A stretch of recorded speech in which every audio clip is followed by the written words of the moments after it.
후한무치한 대통령, 적반하장의 참모들, 박수부대로 전락한 여당. 어제 윤석열 대통령의 국회 시정연설은 헌정사에 남을 자기부정의 극치였습니다. 협치와 통합의 물꼬를 틀 수 있는 마지막 기회를 끝내 걷어찼습니다. 대신 대결과 적대 정치를 지속하겠다는 뜻만 분명히 했을 뿐입니다. 윤 대통령이 국회와 야당 국회의원을 향해 이 XX들 등 막말을 한 것에 대해 우리 민주당과 정의당뿐만 아니라 김진표 국회의장마저 시정연설 전에 대통령의 사과나 유감 표명으로 국회를 정상 운영하자고 대통령실과 여권에 거듭 요청했으나 단박에 거부당했습니다. 윤석열 대통령은 자신의 발언에 유감은커녕 사과할 일 하지 않았다라는 궤변을 보탰습니다. 대통령의 뻔뻔한 거짓말에 정말 놀랐습니다. 지금 외교 참사보다 더 국민을 화나게 한 것은 잘못을 하고도 절대 인정하지 않고 사과할 줄도 모르는 대통령의 오만한 태도입니다. 시정연설에 임하는 자세뿐만 아니라 내용도 도무지 앞뒤가 맞지 않습니다. 한 해 예산은 단순한 숫자가 아닙니다. 정부가 지향하는 가치와 철학이 담기고 정책 방향을 뜻하는 것입니다.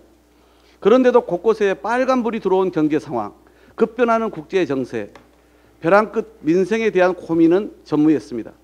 북한 도발이 극으로 치닫고 있는데 전략은 부재하고 강대강 대치만 주장하면서 이미 실패한 담대한 구상만 읊조렸습니다.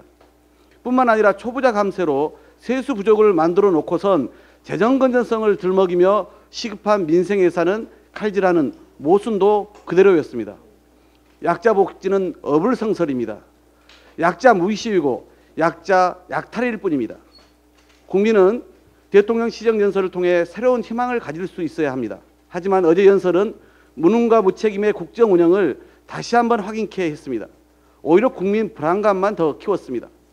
민주당은 책임 야당으로서 잘못된 국정 방향을 바로 잡겠습니다.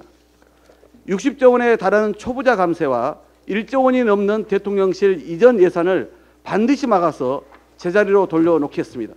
그래서 노인과 청년 일자리 창출 예산, 중소상공인과 지역경제 회생 예산, 공공주택 확충 예산 등 국민 삶을 지키는 민생 우선 예산으로 책임을 다하겠습니다. 진퇴양난, 무능하고 무책임한 윤석열 정부의 경제 위기 관리 역량이 고스란히 드러났습니다. 김진태 강원도지사의 헛발질과 시간만 허비하고 제대로 대응하지 못한 금융당국이 일시에 대한민국 자본시장을 위기에 빠뜨린 것입니다. 김 지사의 지급 보증 불이행 선언으로 초래된 자본시장 경색이 부동산 시장과 기업을 넘어 전 산업 영역으로 확산될 조짐을 보이고 있습니다. 전 세계 인플레이션 여파에 따른 금리 인상으로 모든 자산 시장이 얼어붙고 여기에 더해 국내 기업의 회사채까지 급락하고 있습니다. 증권사, 건설업계, 도산설 루머까지 급속도로 번지는 중입니다. 어설픈 정치셈법으로 전 도지사 지우개에 나선 무지의 국민의힘 김진태 지사가 만든 대혼돈인 셈입니다. 사태가 이 지경이 된 데에는 수수방관한 추경호 부총리 등 윤석열 정부의 책임이 큽니다.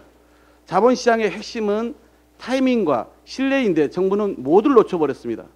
10월 4일 최종 부도 처리까지 어떤 조치도 취하지 않았습니다. 이후 자본시장이 급속히 경색되어 신용위기로 치닫고 있는데도 추경호 부총리는 강원도 문제는 강원도가 대응해야 한다면서 뒷짐만 지고 있었습니다. 2주 넘게 허송세월한 것입니다.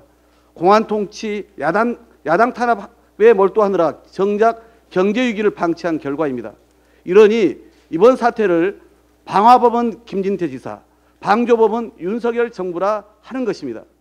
윤석열 정권은 정치보복을 즉각 중단하고 파탄 지경에 경제와 민생에 집중할 것을 거듭 강력히 촉구합니다.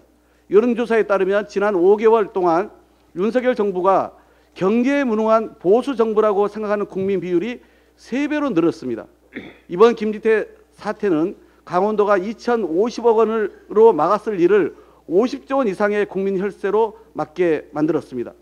경제를 망친 정권은 결코 국민의 심판을 피할 수 없을 것입니다.